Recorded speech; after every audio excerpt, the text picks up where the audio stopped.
नमस्कार विद्यार्थियों। रीतिकालीन काव्य के अंतर्गत हम घनानंद के पदों का अध्ययन कर रहे थे, उनकी व्याख्या कर रहे थे और उनको समझने का हमने प्रयास किया। इसी क्रम में घनानंद के अगले कवित्व पर हम आते हैं, उसकी व्याख्या करते हैं। सबसे पहले हम उनके कवित्व का वाचन करेंगे, उसके बाद उसकी व्याख्या करेंगे। वही मुस्कानी, वही मृदु बतरानी, वही लड़कीली बानी आनी उर में अरती है।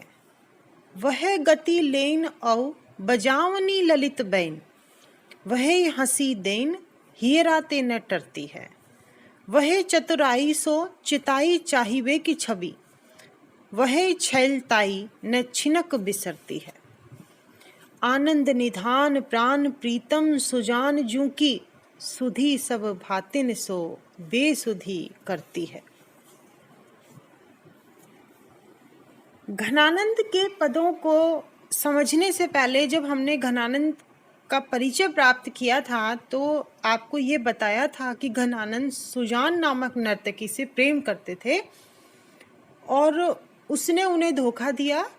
जब उन्हें राज्य से निकाल दिया गया तो वह उनके साथ नहीं आई और वे अकेले ही आए थे। तब उन्हें एहसास हुआ कि उन्हें प्रेम में धोखा हुआ है। उसी के विरह में उन्होंने जो पद लिखे वो मुक्त हृदय के उद्गार थे। उन्होंने अपने हृदय से मुक्त भाव निकाले और उनको काव्यबद्ध किया। सुजान को लेकर के उन्होंने अपना काव्य लिखा, लेकिन इसमें वो कृष्ण और गोपी को लेकर के पद लिखते हैं, अर्थात कृष्ण और गोपियों का नाम लेते हैं, लेकिन वास्तव में वो सुजान और खुद के लिए ही वो पद कह रहे हैं, लिख रहे हैं। तो पहले हम गोपी और श्री कृष्ण के संदर्भ में इसका अर्थ करेंगे, फिर घनानंद और सुजान के अर्थ में।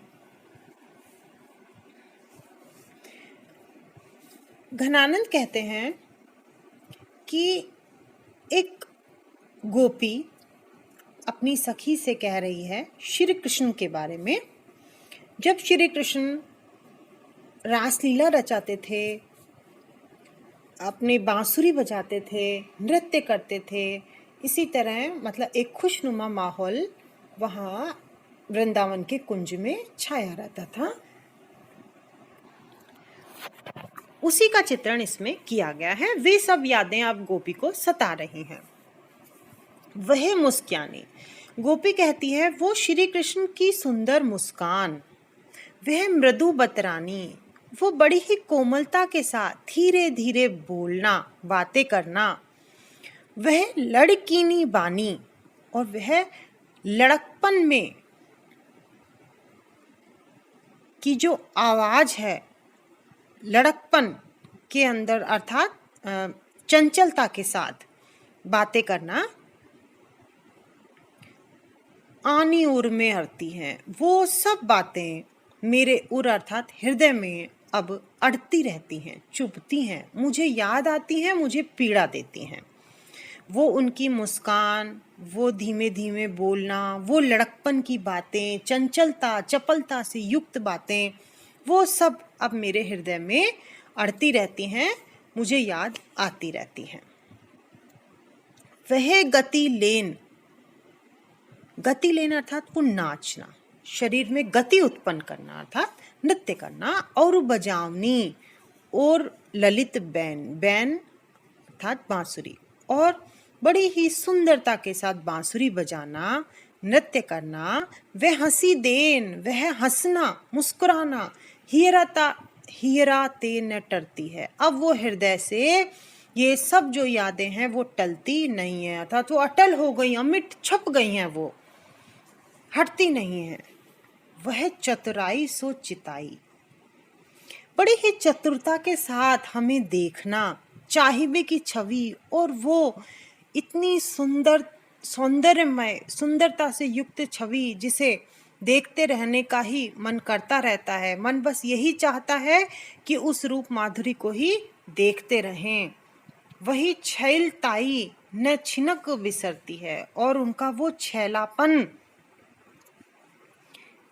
एक क्षण के लिए भी नहीं भुलाया जाता। हर समय वो सब बातें, हे सखी, मुझे याद आती रहती हैं। बिसरती, भूलना। छिनक, क्षण। आनंद निधान, वो हमारे श्री कृष्ण, मेरे श्री कृष्ण तो आनंद के खजाने हैं। निधान अर्थात खजाना।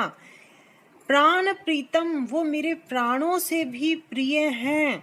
सुजान जू की, वो चतुर सुंदर श्री कृष्ण। सुधी, जब उनकी मुझे याद आती है, उनकी पुरानी संयोग काल में जो चेष्टाएं कार्यकलाप थे, वो सब जब मुझे याद आते हैं तो सब भांति सो बेसुधी करती हूँ। तो मैं सब प्रकार से बेसुध हो जाती हूँ, अर्थात इस संसार का मुझे कोई ध्यान नहीं रहता और मैं पुरानी स्मृतियों में ही डूब जाती हूँ। अब हम घनानंद और सुजान के संदर्भ में इसका अर्थ देखते हैं। घनानंद कहते हैं कि मुझे सुजान की वो मुस्कान, वो कोमल बातें, वो लड़कपन अर्थात इधर उधर चलना, देखना, ये सब बातें मेरे हृदय में अब अड़ती रहती हैं, मुझे याद आती रहती हैं। वह गति लेन, वह उसका सुजान का नृत्य करना, बांसुरी बजाना। यहाँ हम बांसुरी बजाने की बजाय ललित वैन अर्थात मीठा गाना, क्योंकि वह नर्तकी थी तो गायन भी करती थी और नृत्य भी करती थी। तो वह जो नृत्य करना और सुंदर जो है मधुर आवाज में गीत गाना, वाद्य यंत्र बजाना, वह हंसी देन, वह हंसना हीरा तेरे टरती है, मेरे हृदय से अब वो नहीं टलती है, मुझे याद आती रहती है। वह चतुराई सो चिताई, वह बड़ी ही चतुरता के साथ देखना अर्थात तिरछे नेत्रों से झांक झांक करके, छुप के वो सब देखना, और वह उसकी सुंदर छवि। वह छैलताई, वह छैलापन, चंचलता एक क्षण के लिए भी मैं नहीं भूलता हूँ, वह मुझे याद आती रहती है। आनंद निधान, वो मेरी सुजान तो आनंद का खजाना है, वह मेरे प्राणों से भी प्रिय, मेरी प्रियतमा है। सुजान, सुजान जू अर्थात सुजान, सुधी सब। और अब जब मुझे उसके साथ बिताए हुए पुराने क्षणों की, उन स्मृतियों की याद आती है तो मैं सब कुछ भूल जाता हूँ, बेसुध हो जाता हूँ। वो सब बातें मैं भुलाए नहीं भूल रहा हूँ। इसमें घनानंद की वियोग स्थिति का चित्रण किया गया है। सुजान से उनका प्रेम कितना प्रगाढ़ था, इसको बताया गया है। और इसमें अनुप्रास अलंकार है, यमक अलंकार है, कवित्व छंद है, भाषा में संगीतात्मकता है। जब हम कहते हैं वह गति लेनौ बजावनी ललित बैन, तो एक झंकार सी उठती है उनके शब्दों के द्वारा। ब्रिज भाषा का सुंदर प्रयोग हुआ है। और ये कहें कि रीति मुक्त काव्य धारा के सबसे बड़े कवि घनानंद हैं, तो इसमें कोई त्रुटि नहीं होगी, कुछ भी कहना ये गलत नहीं होगा, अतिशयोक्ति नहीं होगी। वास्तव में जैसे जैसे हम घनानंद के पदों को पढ़ते जा रहे हैं, वैसे हमें पता लगता जा रहा है कि घनानंद रीति मुक्त काव्य धारा के सबसे बड़े कवि हैं। घनानंद का नाम वास्तव में उनके कर्म के अनुरूप ही है। वास्तव में ऐसे बादल हैं जो अपने काव्य की वर्षा करते हैं और पाठकों को आनंद प्रदान करते हैं, इसीलिए वो आनंद के बादल हैं। और उस आनंद की वर्षा करके वो सबको सरोबार कर देते हैं डुबो देते हैं। श्रृंगार के वियोग पक्ष का चित्रण करने में तो वो बहुत माहिर है, हम कह सकते हैं। बहुत सुंदर चित्रण उन्होंने किया है।